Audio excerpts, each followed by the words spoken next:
This is the Farm Monitor. For over 50 years, your source for agribusiness news and features from around the Southeast and across the country, focusing on one of the nation's top industries, agriculture.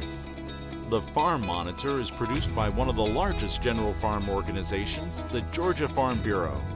Now here are your hosts, Ray DeLessio and Kenny Bergamy.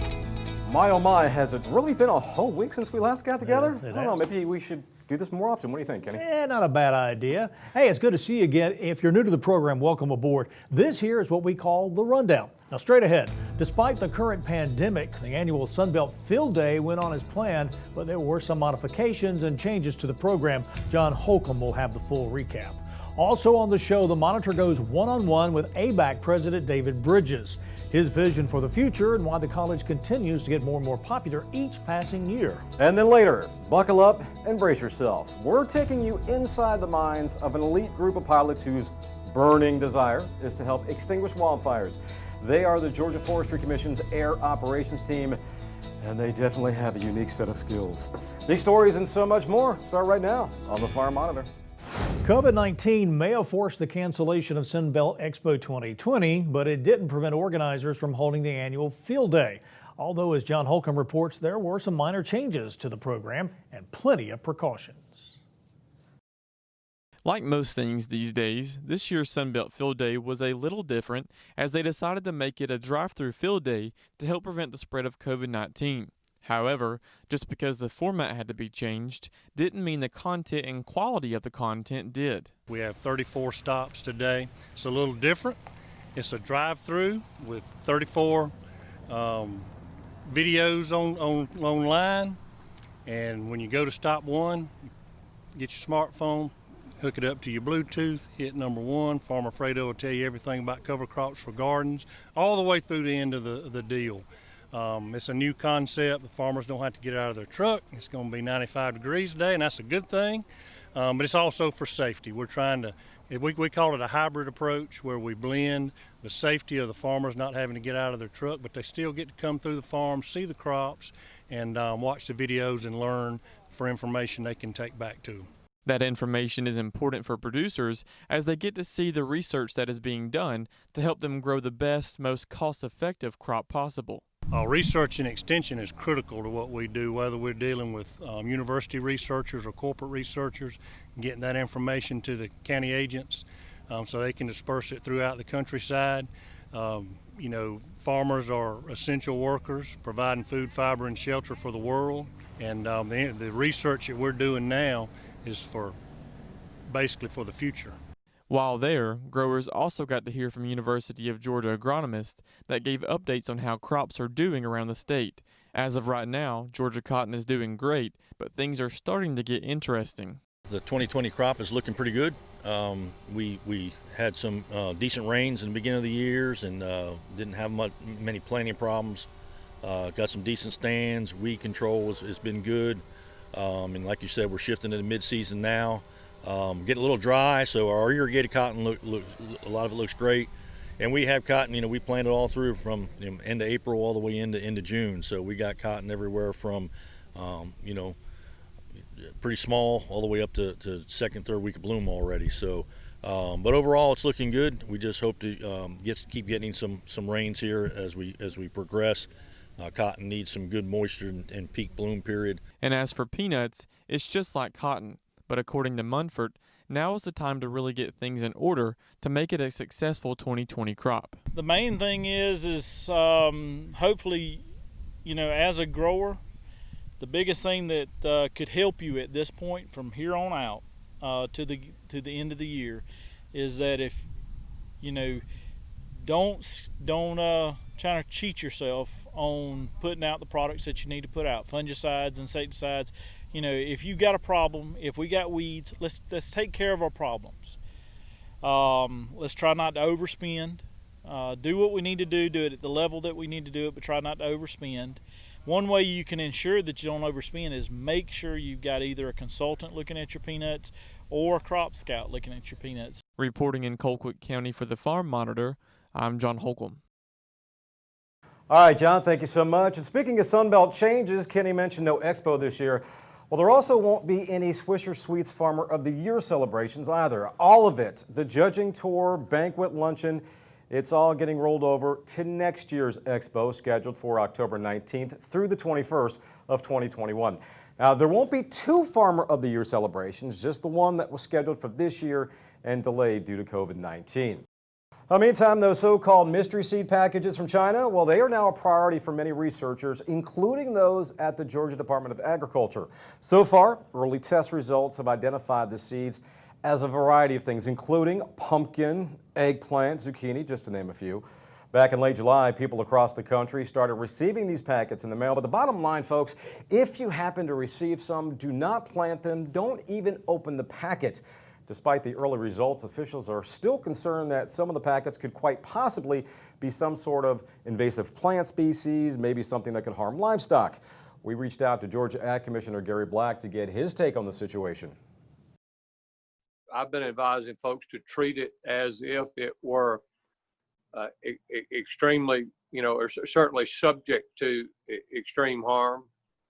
Don't want to overreact, but at the same time, if we're ever going to be safe rather than sorry, it's now. And so the way to be safe is to put it in a couple of Ziploc bags. Certainly don't plant it. Don't throw it away so it could wind up in the landfill. And let our professionals handle it along with our federal partners.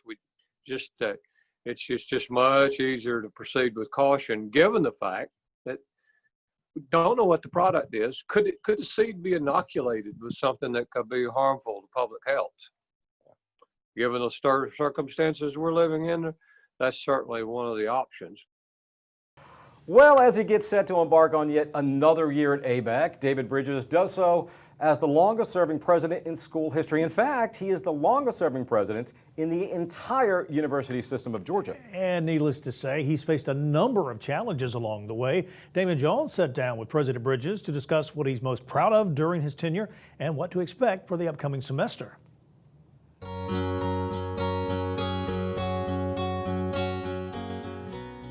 I'm David Bridges, president of Abraham Baldwin Agricultural College. I just started my 15th year as president here at the college, and we have a common saying here at ABAC that everything changes, but some things don't change. And it's our desire to make sure that we don't change the things that uniquely make ABAC ABAC. So when I arrived in '06, in fact, I was reviewing my first speech to the faculty here a few weeks ago. My comments were that we had to transition this institution into being a boutique, high quality, focused baccalaureate institution. So we were a two-year institution. We now have more than 60% of our student body is enrolled in bachelor's programs. In fact, of all the state colleges in the state, we made the quickest leap to bachelor's degrees. We probably in the last couple of years have produced as many undergraduate graduates in agriculture as has the University of Georgia. That's an important role we play. They do a lot of other things at UGA, train graduate students, do research. We don't do those things. We focus on undergraduate instruction. We place a very high priority on student-faculty engagement. Our mission statement says that our goal is to prepare students for a productive life. And we know that all education doesn't occur in the classroom. So our mission statement calls on our faculty and staff to engage with students, to mentor them, coach them, engage them in undergraduate research. Our number one priority is to have students back on campus, living on campus and taking classes face to face. Now obviously that requires some change. We're a big residential campus. 43% of our students live in dormitories on this campus. So we had to start there. So for example, this fall, we will have only one student in any bedroom in our residence hall. No one will be sharing a room with someone else. On the academic side, we have completely redone our fall schedule such that every class that is face-to-face instruction on the campus or at any of our instructional sites, Bainbridge, Donaldsonville, Blakely, Moultrie, every class will be conducted in a classroom where we can meet or exceed the minimum social distancing requirements. Dining, we'll have a Georgia-grown dining operation running, serving Georgia-sourced foods in the fall, just like we've been doing for the last 2 years, but there won't be any self-service.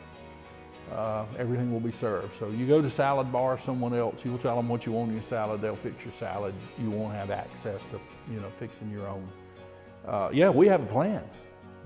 We fully expect to re-engage students face-to-face in as safe an environment as possible, but the reality is we don't have any more guarantees about what's going to happen in the next 2 weeks, 4 weeks than we had over the last 4 months. When we come back, it's a unique look at the Georgia Forestry Commission's elite air operations team. Why do they do it? And what all's going on inside the cockpit as they scream toward a raging wildfire? That is next when the Farm Monitor continues.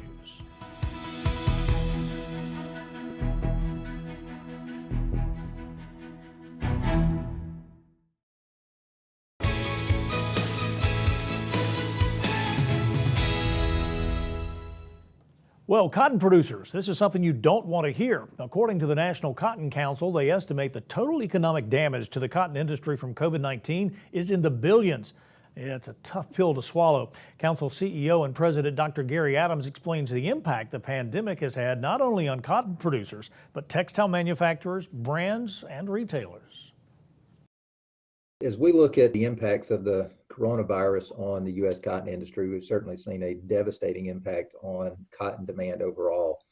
In fact, right now we estimate the total economic damage is probably somewhere between $4 and $4.3 billion on the industry. And particularly hit hard, obviously, is the supply chain with a lot of the retail stores that have been closed. We know the pressure that's going on at the retail level. And unfortunately, when we look at our manufacturer segment, we've seen their consumption of cotton drop by as much as 90% just because of basically the lack of yarn orders.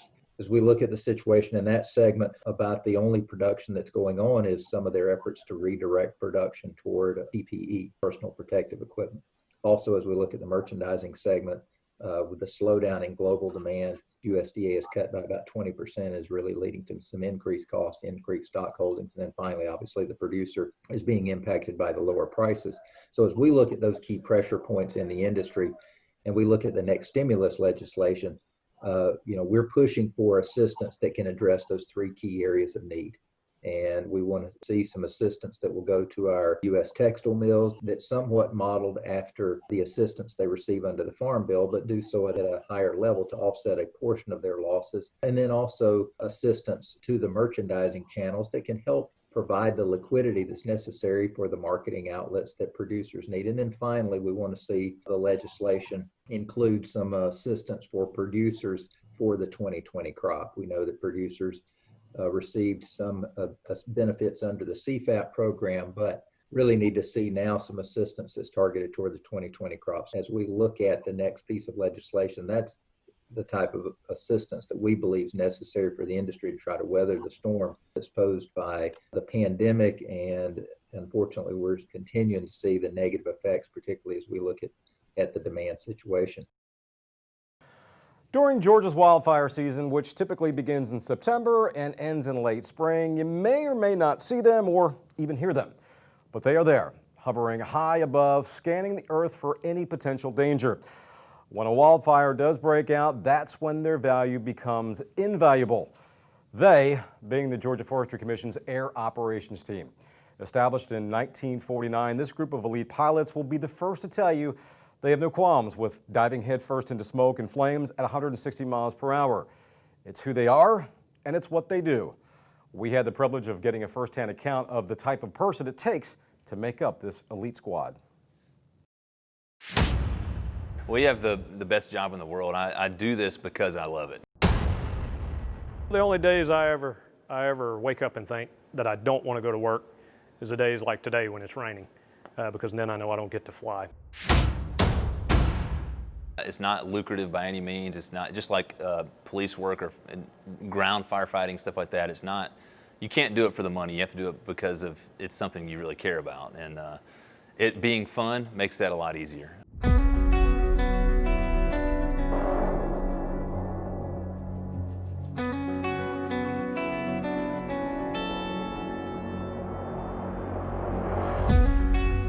most of the time I'm worried about how quickly I can get to the fire, how quickly I can assist, what am I going to be doing when I get there, what am I going to see, what are they going to expect of me. If I'm flying the patrol side of things, it's a little easier because I know when I get there, I'm primarily going to be overwatching the guys and protecting them. If I'm flying the seats, I'm not going to get much time over the target before I've got to drop the water on the target. So I'm going to be relying on the overwatch pilot to guide me in. So you start worrying about planning ahead and not getting much time to plan ahead and hoping that you're able to hit the target even, most of the time.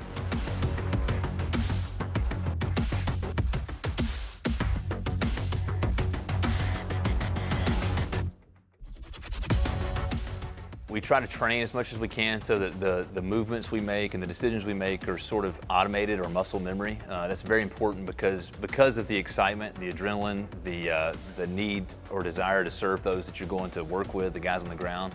You can forget or get in a hurry and forget things. And so we train heavily to make sure we react on a very regulated and routine way to these things. But through my mind is just always trying to do things as efficiently as we can and as safely as we can. And that doesn't make it any less fun or any less exciting. It just means that you know you're going to come home afterwards, and that's very important to us.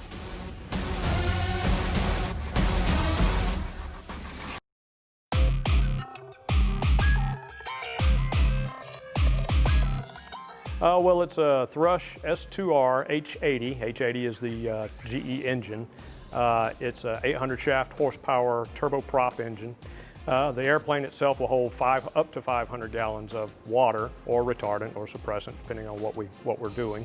It's a two-place airplane. Normally we fly one pilot when we're doing the fire suppression or fire attack missions, but we do have the ability to carry a second person, say, for training purposes, or if, say, we want to put an incident commander or something over the fire and let him get a bird's eye view of the fire.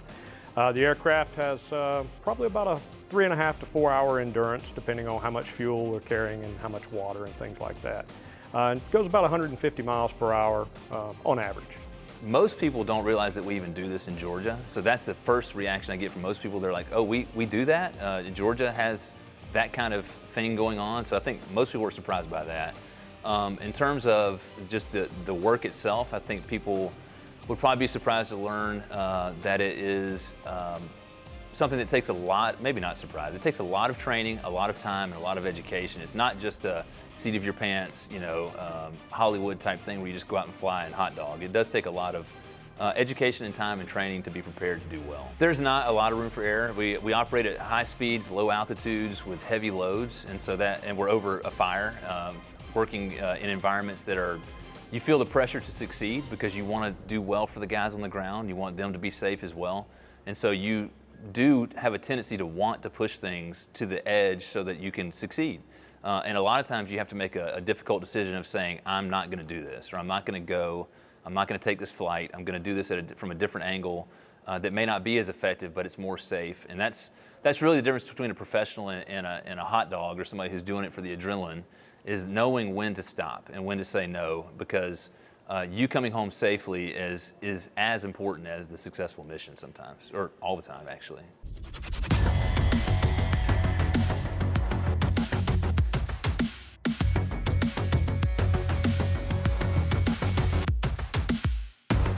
It actually starts about 12 miles out from the fire. I'm going to get on the radio, I'm going to call in to the Overwatch pilot and tell him I'm inbound. He's going to tell me where to go, how to approach, and then it's really about configuring the airplane for the drop itself. You're going to be dropping down, lowering your height to the drop altitude, which is 40 to 60 feet off of the target. You're going to be configuring your speed so that the speed is optimized for the water drop, because if you're going too fast, the water aerosolizes. If you're going too slow, you can stall the airplane. So you're trying to do several things at once: reconfiguring the aircraft, putting the aircraft in the position, then holding it on the position, and then timing the drop itself. All the while you're flying through smoke, near fire. You've got large trees usually all around you. You've got other aircraft flying around you. So there's a lot of things going on that can mess up your situational awareness, so it really comes down to concentration. You have to divide your concentration to the most important moments, what's most important for that particular moment, and then just execute. We love what we do. Every one of us probably, it would be very difficult for us to do anything else.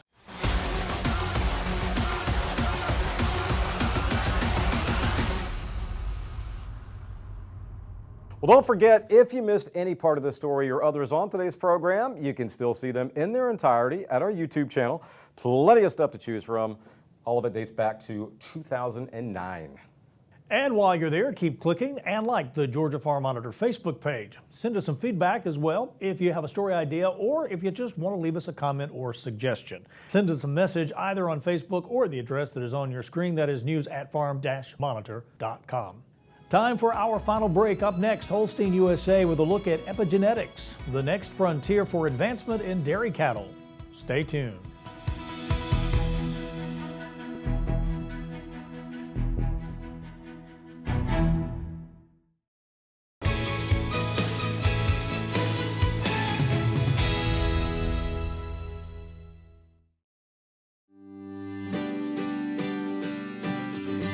Dairy scientist Jack Britt is pursuing an important question. What will the dairy industry look like in 40 to 50 years? He and a team of researchers started investigating challenges and opportunities that could shape the future of genetic selection in the U.S. dairy business. We started exploring what are the issues and changes that we'll see in the future, and one of those that emerged, that's really an emerging topic in science, is epigenetics. Epigenetics, Britt explains, is the study of changes in organisms caused by modification of gene expression.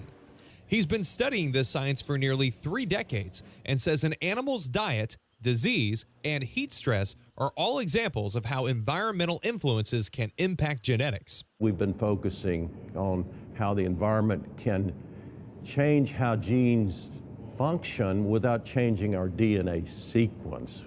We're not changing our DNA, but essentially we're putting a stop or start on exactly how those genes work every day. The process of turning on and off genes starts slowly from the moment of conception, with various genes turning on in sequence to build a Holstein calf. The environment can also play a role in determining which genes are turned off, even after a calf is born, Britt says. That can cause diseases in some cases, or can lower their health or well-being. In some cases, they actually may enhance the health and well-being. So it's a two-way street, and we can take advantage of both of those streets. Twins that are split up between 2 dairy herds are an example of 2 animals with the same DNA performing differently because of their environment. That's why sometimes when we ship cattle to other countries, they may not behave and perform like we expected them to based on what they had done here in the U.S. And so that's why we need to understand, how does the environment change performance in ways? We want them to always change in ways that would be beneficial. Unlocking the key to epigenetics and how to foster its positive effects will provide great opportunity when it comes to marketing registered Holsteins in the future. Lines of cattle could be specifically bred for certain areas of the world. I think we know more about the genes in the Holstein than any other breed. So if you start with a genetic package that you know a lot about, it's pretty easy to tweak a piece here and a piece there, a gene here and a gene there, to make that cow that's more tolerant of other climatic regions. And if we did that, we'd have a huge market that doesn't exist today. So that's the opportunity, I think, for the Holstein breed. For Holstein Association USA, I'm Miles Ramsey. Miles, thank you so much, and thank you for making this show possible. Before we send you on your way, a friendly reminder for all the latest ag news regarding food, great recipes, and what's happening on the farm. Be sure you check out our social media platforms. You'll stay informed and see what's up in the world of farming, agriculture, and with us here on the show. Take care, everybody. We'll see you next week right here on the Farm Monitor. Have a great week. Be safe.